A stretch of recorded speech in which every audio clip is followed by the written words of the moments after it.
So what we have here today is the ananke pad from Gosu Gaming Gear. It's um just about 20 millimeters smaller in height compared to the Venus Pro. And so far, I'm a bit confused because they said it's a control pad, but this is actually faster than the Venus or at similar speeds. So um, I just hop into aimlabs and just like try and figure out what this is all about. And let's just see what's happening. First of all, set some sort of normal sense. Oh, and I'm by no means good at aimlabs, like, but I like to play it. Especially getting used to new gear, it tends to help me figuring out how fast the glide is, how much stopping power there is, and so on and so forth. It's just if I would play deathmatch like CS2 deathmatch, it would take forever to get this amount of kills. Uh, but I think I'm gonna do that as well. Maybe not deathmatch, maybe what's it called?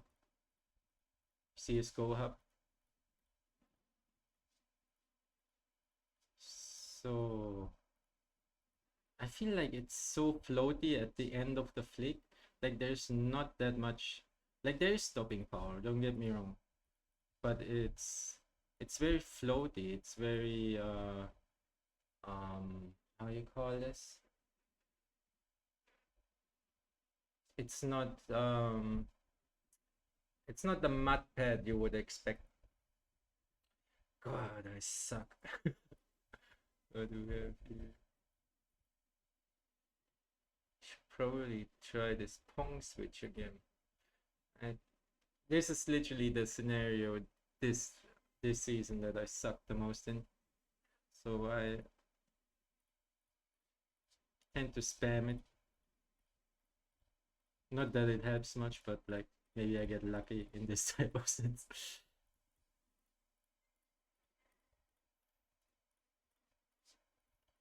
um I had actually a winning streak on this Venus in Faceit recently. It kind of performs rather well for me, but I always hear people say you can't use a speed pad in CS2. I actually used a glass pad in CS2 and I was doing rather well on it, but um in some situations, like, you're right, it would probably help because you have these really fast flicks with a bit of micro adjustment, where a bit more stopping power would probably help. But this is currently, it's maybe because it's new and I need to wear it in, but this is not currently giving me that crazy amount of stopping power, which, well, I'm actually a bit confused because you compare this to a Parabrake from Pulsar. That pad has crazy amounts of friction compared to this. Like, and the Parabrake is about similar in speed than GSR2, I believe. So it's really a mud pad, quote unquote control pad. What I didn't like at the about the Parabrake was first the size, and second the stitching here was a bit raised, so every time you kind of go over the hump here, you kind of bump into a speed bump, and it's a bit annoying. It's still a kind of usable pad. I would not say it's a bad pad, but like compared to modern standards, I would say it needs an update, at least for the stitching. This one doesn't have it. The stitching looks fine. See no glaring issues. Okay, that is an issue. Like, this thing significantly slows down the mouse. I don't know why they would put this on the surface then. Like, I'd rather have a black square than this this logo. Like, it's like a silicone or rubber or something, and every time the skate goes over that, it stops immediately. Especially with a bit of pressure, you definitely notice that you're stuck here. I'm using the Obsidian Pro donuts. I found that those are the skates I like the most. Like, I got a bunch of skates actually. I like, for glass, I like the dot skates. And for cloth pads and general use, I would say the donuts are my favorite. Okay, let's try to get a run going that is somewhat respectable. It doesn't feel bad though, like, but I would not rank it like quote unquote control. This is more like a faster hybrid to me than quote unquote control pad. This is nowhere near like a quick heavy or anything like that.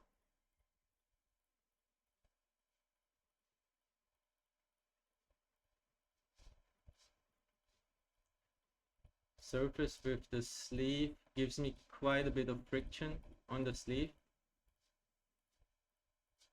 Not on the mouse feet though. So maybe that's why they call it a control pad, because like the arm friction is probably high. I will try it in a second without the sleeve, just to confirm that.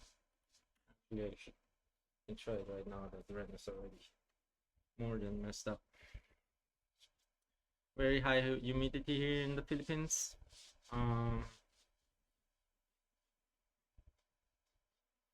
So actually, it's not so bad, but it's like it's not like your arm can glide around easily. It's not bad though. Like, I have worse pads. It's yeah. Messing up the messed up ranking. I haven't played without a sleeve in ages because it's so humid here. I rather take the friction and have always the same friction from a sleeve than getting stuck like this on the pad, like when you start to sweat. This is actually not bad. But you see, when I do this movement, like, I want to push my arm a bit forward. I'm taking the whole pad with me.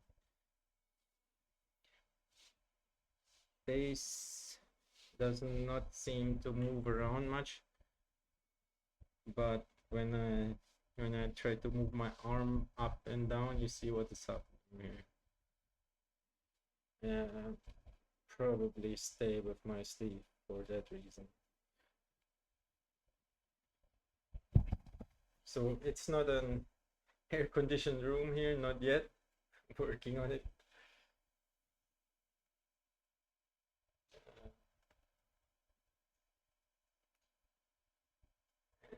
We're in a tropical country with more than 80% humidity. Yeah, see, when I use the sleeve, I lose that kind of friction, and it doesn't wobble around anymore. So definitely a sleeve pad, in my opinion.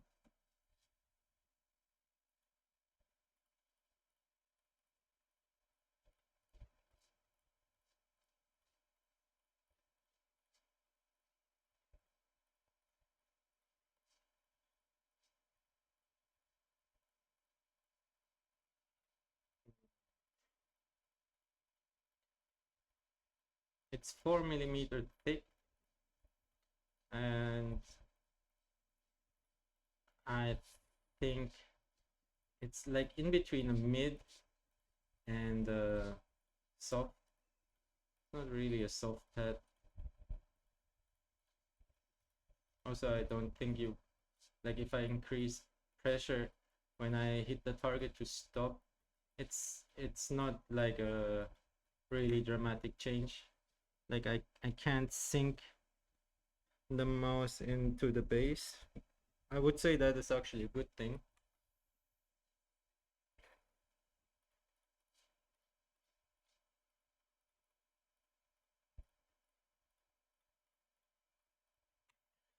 Dynamic clicking, the bane of my existence. If you ever seen someone like Mati do this, he makes this look so easy, and I am like many hours into this, and I'm still like hardly grandmaster at it. Like in the voltaic benchmarks, I need like 3 points to reach grandmaster, and I just can't repeat that.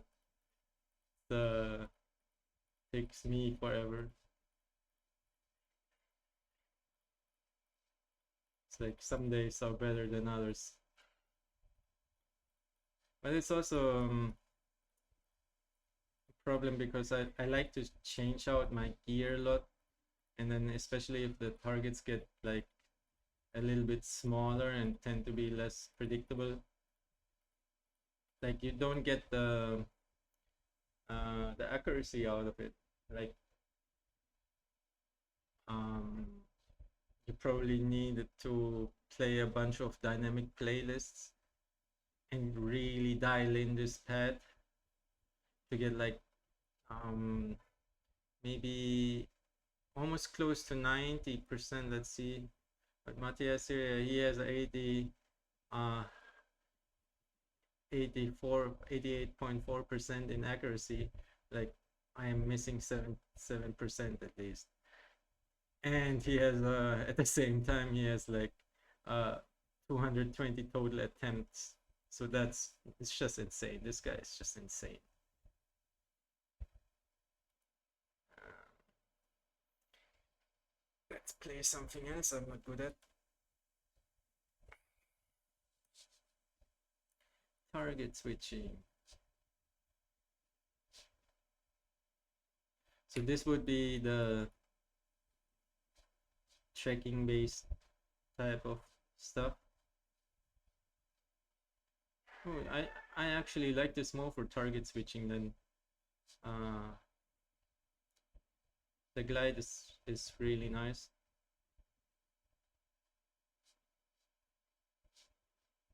It's like you don't feel a lot of texture, which I tend to like. I had the free fall SV a while ago, and it's kind of the opposite or goes in a different direction than this pad. Not especially in terms of the speed, but it's textured and it has a really, really hard base.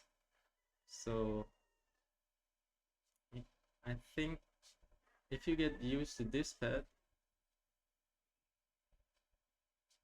you can actually crack some high scores because you have the um, because you have the opportunity to like press it into the base a little. You get that hair of control out of there, that little bit more without sinking the whole base. In the with the Venus Pro, I would push this down and I sink the front two skates all the way down to the base because it's an X-Soft. Not really beneficial for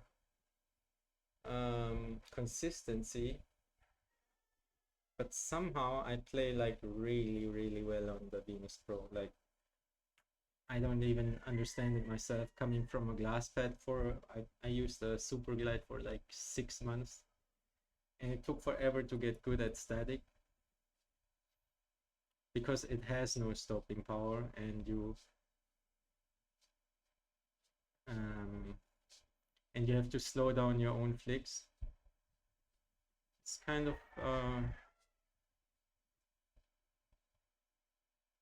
very, very, very hard to get used to ClassPad. But once you get used to ClassPad, the consistency you get out of it is just amazing.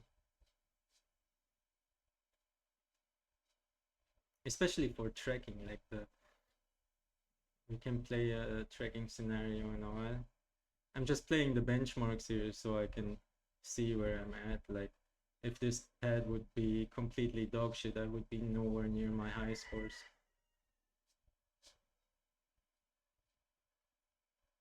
But it isn't. It's actually kind of enjoyable. Just much, much, much faster than I thought.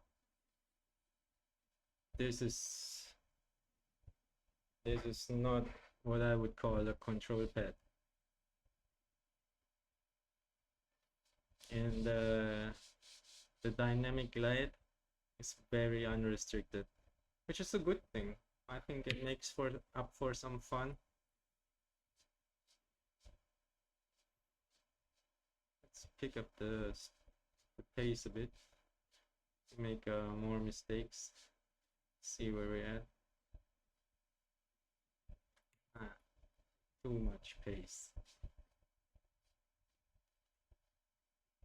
As I said, this is one of my worst scenarios because the targets take so long to die, and sometimes I feel like my brain goes like, it should be dead already 3 times, and it's not, and they flick off, and there's this little sliver of health on it, like this one. See that? And I need to kill it because I just can't let it live, which cost me many times. It cost me the run because when after 15 seconds the targets changed, and see this target got all its health back.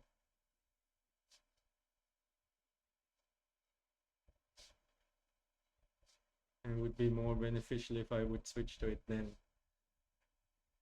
900. If they're like the other ranks, I probably need something close to 100k in terms of score to get to Grandmaster.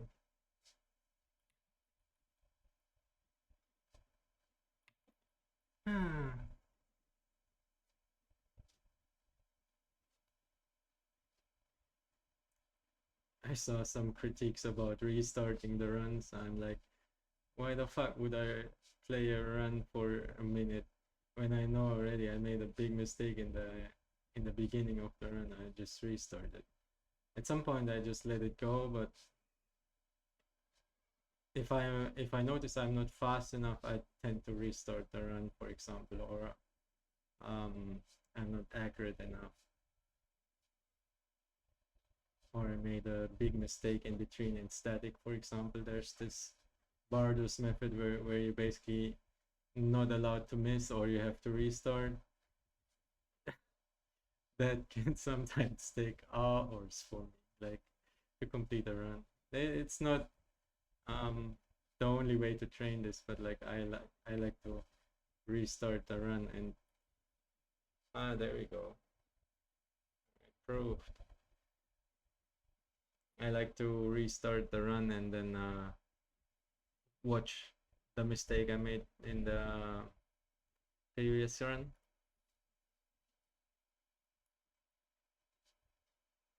So it came flat package. It's 4 millimeters thick. Surface is not as smooth as, for example, the para brake, which I kind of like the surface, but the para brake surface is also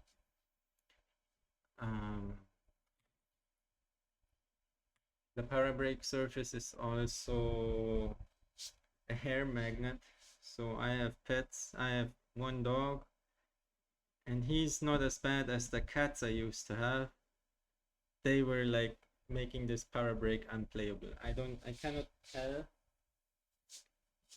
I cannot tell if this will have the cat hair issue, but it doesn't really look like it.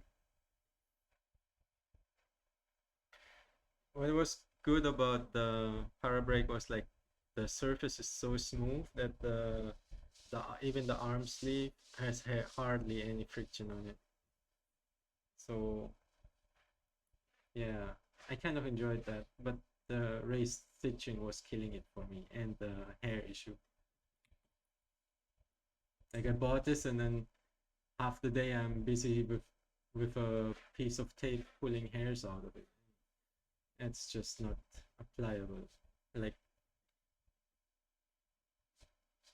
literally like every 15-20 minutes I have a new hair in there, and just can't see it because I had white cats, and then there's a black hair stuck on it. I tend to go crazy when I see that.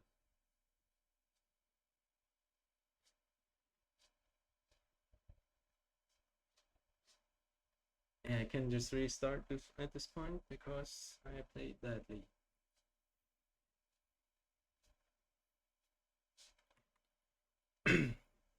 So in terms of technique, what you want to do is like you want to flick really fast, but you don't want to um, cramp up at the end of the where your flick lands, because you need to micro adjust. So if you like, let's say you flick hard and then you push down, and then you're basically stuck where right here, but you need to micro adjust. So the technique would actually be like flick and have like a floaty type of landing where you have no pressure downwards, and then micro adjust. Like, see, my flick is slightly off, I micro adjust, and this micro adjustment would be faster if you're not like doing an unconfirmed flick like this, and then you're already dug pressing down and you dug in, and then you try to basically flick back to it. So sometimes I have to remind myself of this, because in CS2 this unconfirmed flicking is a bad habit of mine, and the worst part is I got rather good at it, so like I'm not too far off, and sometimes I hit and then I think, wow, this was the craziest flick. But it's actually like, if you're not confirming your own target and you just click, it works. If you're really good, it works maybe 2 times in a row, but it might also not work for the rest of the whole game. So the best version would be flick, micro adjust, and maybe some people say under flick, but I don't think it's a good issue. It's like you want your initial flick to be as close to the target, or maybe even touching the target, and then just like do the last bit of the adjustment relatively loosely, like with loose tension.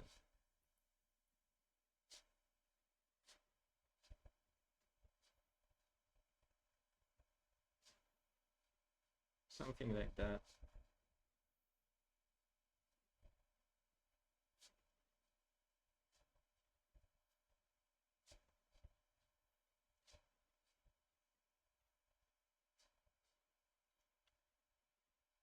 And I'm surely not without flaws in this, but sometimes it helps when you consciously remind yourself that you need to keep this loose tension or you're gonna be slower. Sometimes you fall back in this bad habit, and you need to recognize it so you can get the quality of your repetitions up.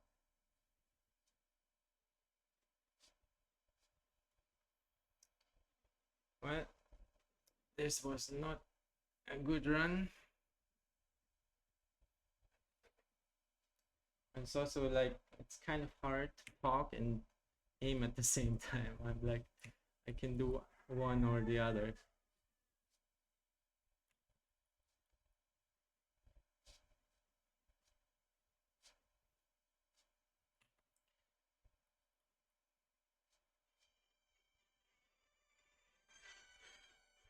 One second.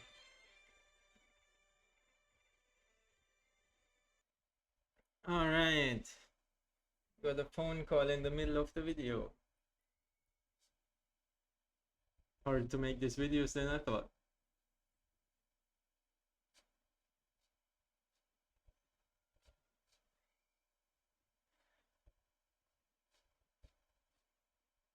I would be interested if any one of you uses aim trainers to either get used to gear or for training, what lists you're playing, and so on and so forth. I think for me, it really helped me get used to example for glass. There's no way I could get enough repetitions in on a deathmatch, for example. Like it would take forever in 3 days, and I would still suck at tracking, which the glass pad really helped me with. Like tracking was the bane of my existence, and now I'm actually pretty decent at it. Like I'm not like super good, but like not as bad as just coming from a long time of playing Counter Strike.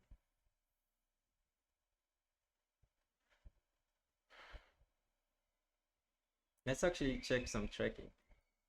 Um, but maybe not these. These scenarios, like these scenarios are cool, but they're by no means the best scenarios you can play in terms of improving. What I always do is play VDIM,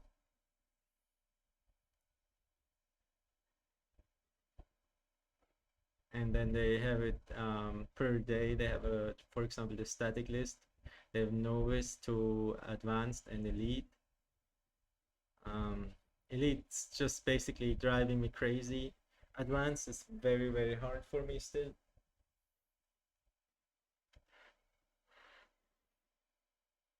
Mm,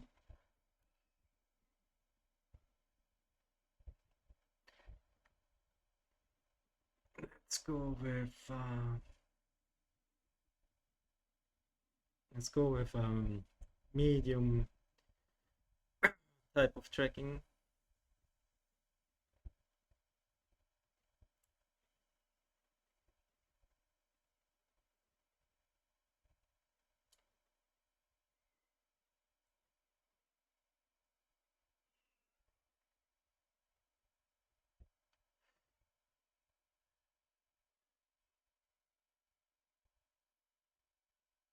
This guy is actually really nice. This low gravity guy who makes all these playlists and maps.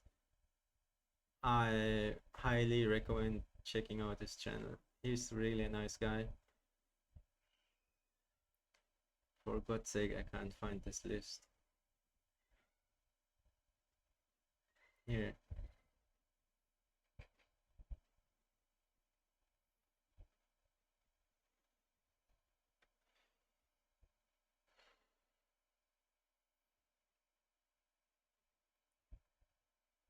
Hello, aimlabs. Good morning.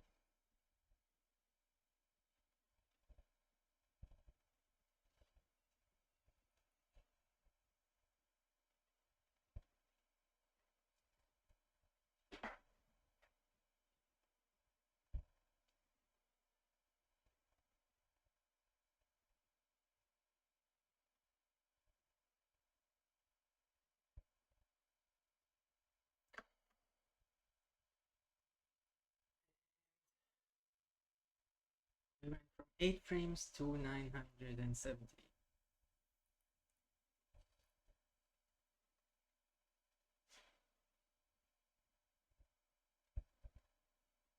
This may seem like a stupid exercise, but it's actually pretty good because you can watch your tension management on the mouse. Like you're not supposed to death grip this thing now, and you're not supposed to drill your left mouse button into the floor. Sometimes it's also good if you, for example, bind shoot to a different key if you have problems with tension management, and just imagine you're holding a very fragile egg or raw egg in your hand, and you don't want to squish it. That's the right tension you need. Just by no way gonna be a record or anything. Just trying to get used to the glide. Oh, it says it's a record, but actually, you're 300 points off. I think it's. I think the pad is doing rather well. Honestly, it's. I kind of enjoy it. And sometimes this is also the reason why I buy pads, because nothing changes the speed of your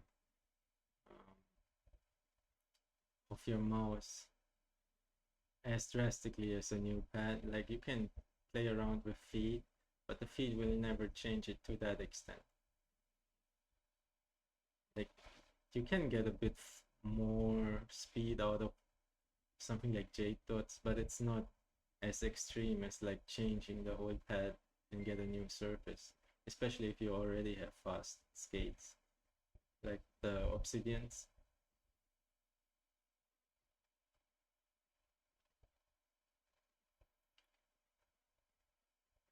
Well, and just as we're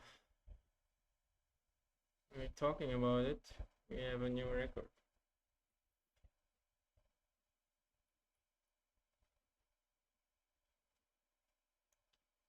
It just goes to show that this thing doesn't have too much dynamic friction.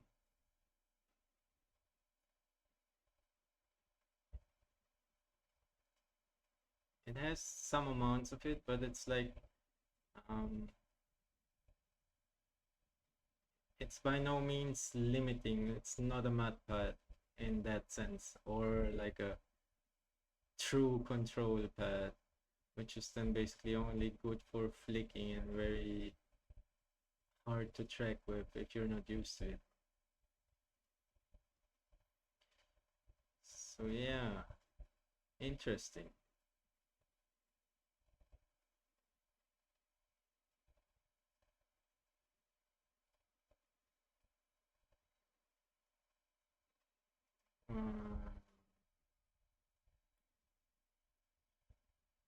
And it's pretty consistent.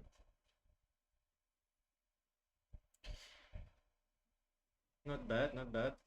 I'm not gonna play through the whole list. Just play the.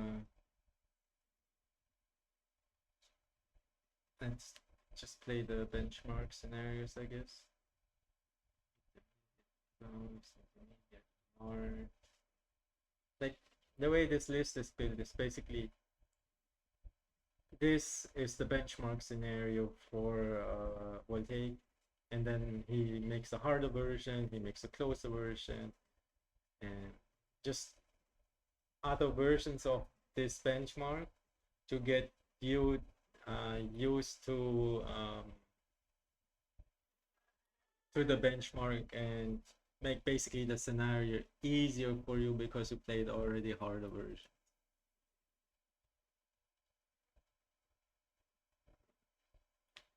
Falling off the target.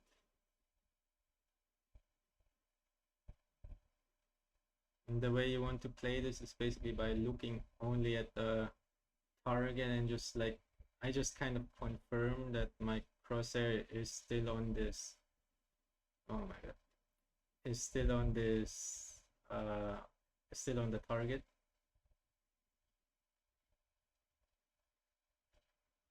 But mostly I'm looking what the target is doing, and then the mouse more or less follows automatically, and I'm not doing a great job at it right now. Especially when it switches direction. That is always my problem. Like the adjustment should be very smooth, but smooth doesn't mean slow as I'm doing it right now, which is a problem that I continue to have.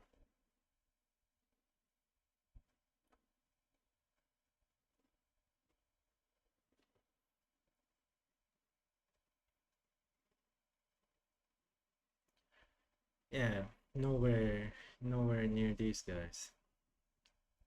But let's also check. This is the good thing about this is the good thing about aimlabs now. You can like check, okay, what refresh rate is he playing on?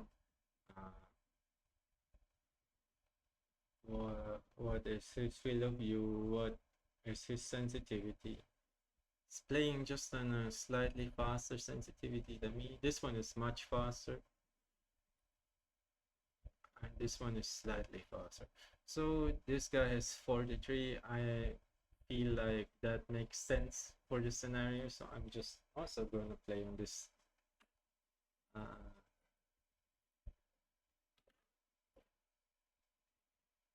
this centimeter per 360 and just see how it feels. Like if it feels weird and it does a little bit, I think it's actually a bit slow. Let's try again. It's okay. It's a bit. I'm falling off the target a bit because my normal speed is a bit slow. So what I can do is like try and adjust this slightly.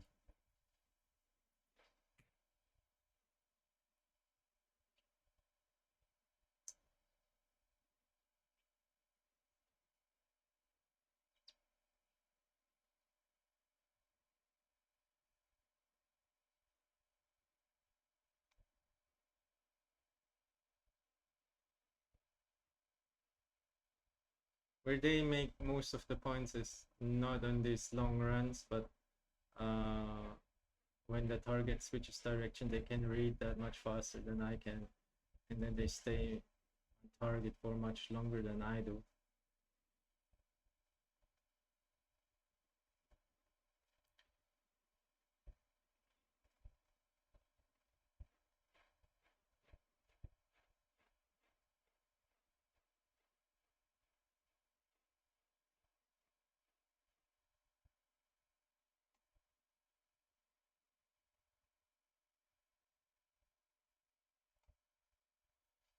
Yep.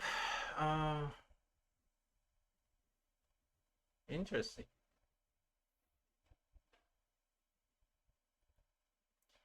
Getting actually pretty good results from this pet for like just using it now. My only gripe is this here.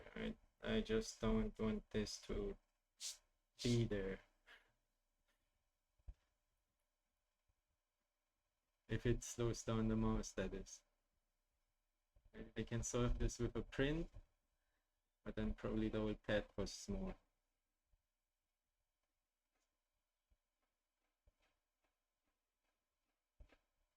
Okay, this is a terrible run.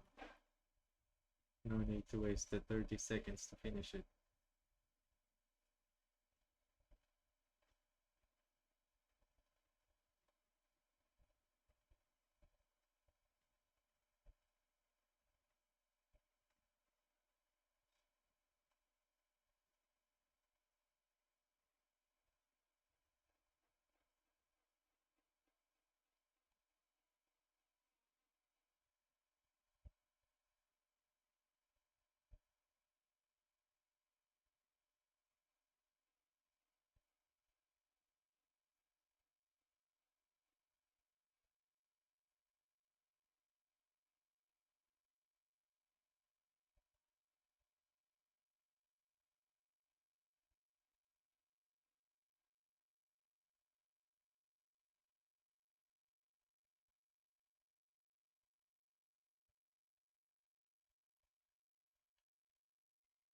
Uh, Worse, but in sort of the same area.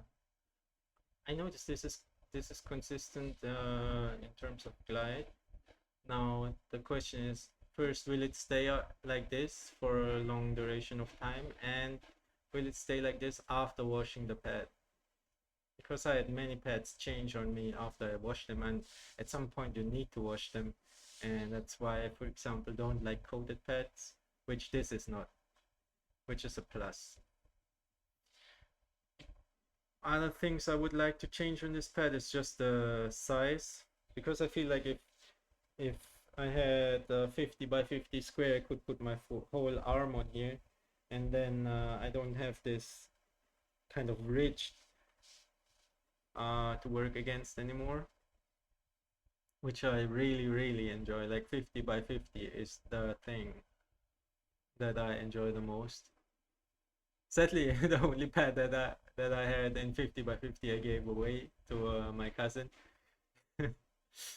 But it was his birthday. He deserved it. Um, what else to say? Yeah, I need definitely a lot more hours on this to actually like draw a really concise conclusion on it. Like I need to check if it changes over time and so on and so forth. But so far, I would say this is a solid path. It's not as slow as I thought it would be.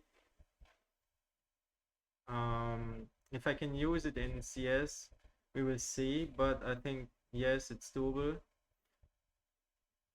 And I'll get back to you once I get more and have more updates. All right, I'm out. See you guys.